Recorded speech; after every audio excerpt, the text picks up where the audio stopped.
And the face I chose is Lauryn Hill. So this is the outline. And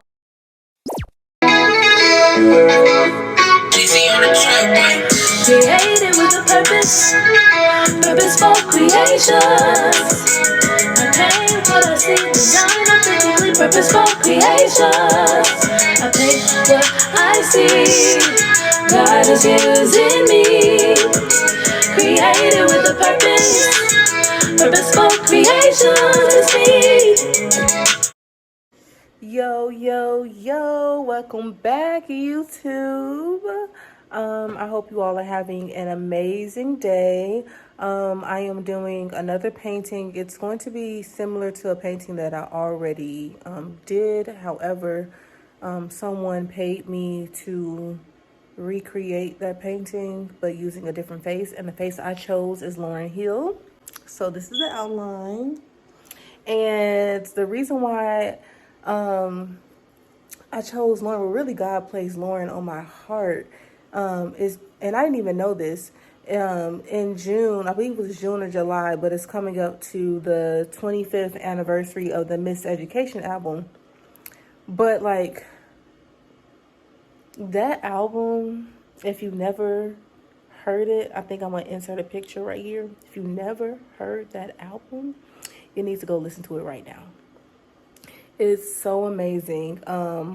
And Zion and Tell Him are one of my top two songs on that album. And Tell Him is actually a gospel song. So you all should listen to that and actually listen to what she's saying. Tell Him is like really a gospel song. And Zion is like a gospel song too. It really talks, even though she named her child Zion, the stuff that she went through, only God could bring her through it. And so she kind of talks about that in Zion as well. But nevertheless, yes, Lauryn Hill was placed on my heart. And it's just, I don't know how to describe it. I'm excited about it. And prayerfully she might see this, so we don't know. But yes, anyway, before we go into the video, I want you all to do your I am statements. So I'm gonna give you a minute to do those. If you don't know what I am statements are, go back to my previous videos and I explain what they are. But yeah, I'll start first. I am a child of God, and so just say those and I'll give you a moment to do that.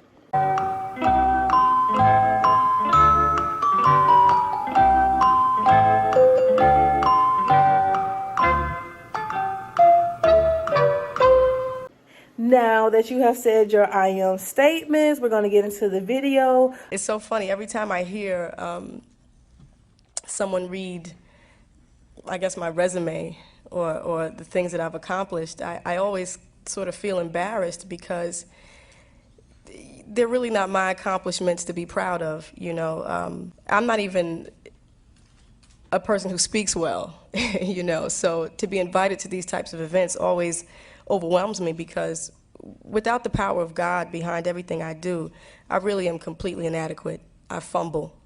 I always drop the ball. Every time I try to prepare something, you know, I stutter, I stumble, and, you know, what I say is of no effect. But what I found is that every time that I pray before I speak and I ask God for the confidence and that He be glorified in everything that I say and everything that I do, for some reason, words just come out of my mouth. So please don't be convinced by what people say. I'm not brilliant. I'm not a genius. I'm not even gifted, really. I mean, I have gifts, but these are things that all come from God and through me. I'm 25 years old. Where I am now, I accept and I understand that I don't know anything. First of all, you know, the music industry is just a microcosm of the world. So whenever you stand for something and you stand for goodness and truth, you will always get resistance. That's period. Whether you're in the pharmaceutical industry, the record industry, or whatever. Whenever you stand for truth and for the service, you know, the service of others. See, I could make money very easily. I could make records that are self-indulgent and, you know, basically self-promote me. I could do that. Promote myself. That was redundant, but you know what I mean. You know, just do those things. It's very easy. As a matter of fact, you know, lyrically as an MC, that stuff comes easy. But in order to promote something higher, I mean, I feel now, at the ripe old age of 25, that the only thing that I could do is serve others. You understand what I'm saying? And because there are people who have not reached that point in their walk, you know, yes, there's a little anger, there's a little resentment, because you raise a standard. You know, you especially when you do it and you make some noise, you know, and you do it and people actually listen to what you have to say, and like your record is bumping on the radio and you're saying something that holds a mirror up to a lot of the negativity and self-indulgent things and messages that a lot of other people, you know, but we're all young. I mean, I have a hard time being so hard on the music world, especially hip-hop, because most of them come out of the hood 17 years old, having no clue or concept, having no concept of what life really is. And because hip-hop is so fast and what we like changes so quickly, by the time they do get a concept, they're no longer making records. You know, so I've been put in this unique position. I have this very unique responsibility that God has made me aware while I still have the mic. You know, and it's like I was expressing to my good friend today, I said, my mother, you know, she taught me, she raised me with certain morals and certain standards, but you know, like any kid, when I was out there with my friends, you know, I cut up, I wilded out, acted up, amongst people whose mothers may not have taught them the same ideals. But every time I acted up, it was like my mother was always right there. She was always there, like, Lauryn, I see you and you know better. You know, and I got in trouble, and that is how my Father in heaven responds to me. Listen, I told you don't do that. I told you don't do that. And I told you that you better have the courage, because the kids, they may talk about you. They might say bad things about you, but you know, when you come home, what I have waiting for you if you do what I tell you to, and also what I have waiting for you if you don't.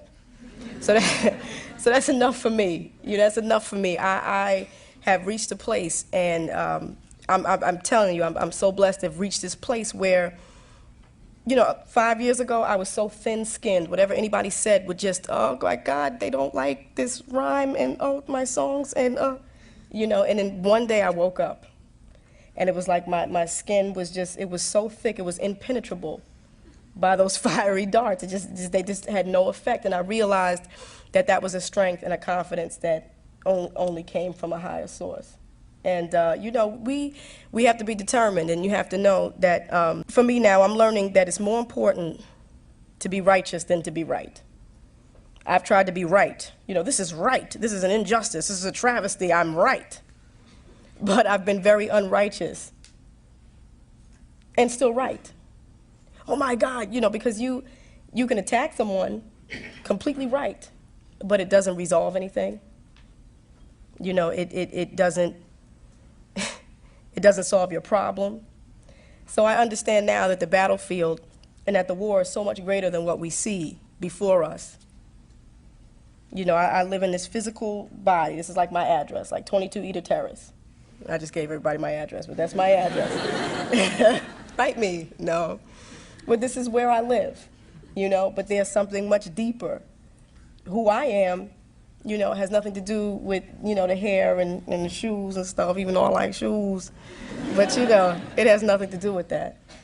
So you know, and what I do, I mean, I find there's a lot of power in prayer. So I pray for the people who don't understand me. And I tell you, to be honest with you, I pray more now to be understood. No, excuse me, to understand than to be understood. I pray now to learn how to love than to be loved. Because God has given me an abundance, so, you know, I don't need God. These people don't understand me. They think I'm crazy. Every time I'm on the mic, they just, you know, it's not about that. I pray that I understand them so that I can talk to them, minister to them even more. You understand what I'm saying? So, you know, I'm just not afraid of, you know, it's of no effect. It's immaterial to me. Because our enemies are not physical bodies. They're actually our family. They don't know it, and we don't always know it, But our enemies are not, they're not flesh and blood. And our problems are not flesh and blood, even though we think they are. Love, I tell you, love is that confidence. Love is what you give your children. Love is what you give. Let me tell you another thing about the Matrix. Going back to the Matrix, is that I was always confused about it. I always thought that, the Matrix was battling the enemy out there, picking them out. I'm going to find those enemies. I'm going to get that enemy. Until I realized that until you conquer the enemy in yourself, you can't deal with anyone. In order to be used by God, you have to really be used. We always want to be used for the glorious jobs. Let God put me on the stage in front of the people in the Grammy show with a nice dress on. Let me just praise your name. But that's not being used. Sometimes in order to be used, you also have to be humiliated. You have to be humiliated sometimes. You have to be kicked and beaten. And in that situation, the person who's kicking and beating, he's feeling more pain than you are. Love is an incredible thing, and we don't know love like we should. We always talk about, I have unconditional love. Unconditional love is, we don't even know it, because if a person stops stimulating us, we stop loving them. You're not interesting to talk to anymore. Goodbye. But that real love, that love that sometimes is difficult, difficult to have, that's that love. And that's a confidence builder. Thank you. That was very long. For one little question. Okay. Yes. You've melded a lot of things in your music, like hip hop and reggae and R&B, and you put different influences together in ways that are really interesting and new. Thank and you. it's hard to be new when so much has been said and done in art. And I wanted to know, is that where you think that music and arts too, is that where you think they're going? I hope so. I hope so. As far as, I hope so. I hope so. I'm encouraged. I'm very encouraged. I mean, I'll be very honest with you. As a musician today, I'm not in the studio right now, and everybody in my world thinks I'm crazy. What's going on? You need another album out. The time is running out. You have a certain window to make music. And for a little while, I listened to that. And I was like in the studio working real hard, trying to get it done. And music was created. Definitely music that I think people will appreciate, but it wasn't my best. And it wasn't my best because there was no substance. And there was no substance because there was no experience. I'd gone from the studio to the stage, back into the studio again. And the only reason why the Miseducation was the album it was because of a myriad of experiences that took place before the production part, before the creation. So what I realized is, I can't create and not live. I can't be in this vacuum of, of creativity without life. So, in hip hop, we're all trying to get to this next level without, as my brethren says, without the next level finding us. It's like life is peaks and valleys. And some people think some people explain that as good times, bad times, but I actually think it's learning or let's say, learning mastership, okay? Or study mastership. Now, I went from the top of one mountain. I'd mastered something. I'd mastered something and people appreciated it. But, once you're on the top of that mountain, you have to go this way. But in hip hop, everybody's like, I'm not moving. I'm the master. I'm great. I'm dope. I'm hot. I'm here. I've arrived. I'm not going anywhere. And that's what you stay stuck on top of one hill, one mountain, when, God's intention is that we study and master a bunch of different things. And so here I am, descending this hill, and everybody's like, where you going? We're supposed to be on the top of the hill. But it's exciting time. It's definitely exciting time for me because I'm at the foot of another hill. This hill, is different. It's totally different. You have to navigate it different. But I get to learn. And then once you learn and you go through that, you are on the top of another one. So I would just encourage everybody, never be afraid of not knowing. Never be afraid of not knowing. Find out. Because that's how you get, to mastership. And don't be afraid of that. We don't have anything what's the word I'm looking for? Let's not be mediocre in our greatness. You know what I mean? Like, think big. Think big. And think in doses, think in experiences, and don't be afraid of experiences that teach you. Don't be afraid of that. We don't always have to be so, our generation is just so, we're just cool all the time. It's like, I'm always cool, I'm a baller, I have all the women, I know everything. And that's not realistic. No one knows everything at every time. No one is just that cool all the time. I mean, maybe some of you in the audience are, but nobody is, So don't be afraid to be that, because when you are uncool, that's the road to cool. But when you're cool already, that's the road to not being cool anymore. So, don't be afraid of that. Did I hopefully gave you some insight as to music? I'm sorry, guys, I'm not a very good speaker. Was that it? Oh.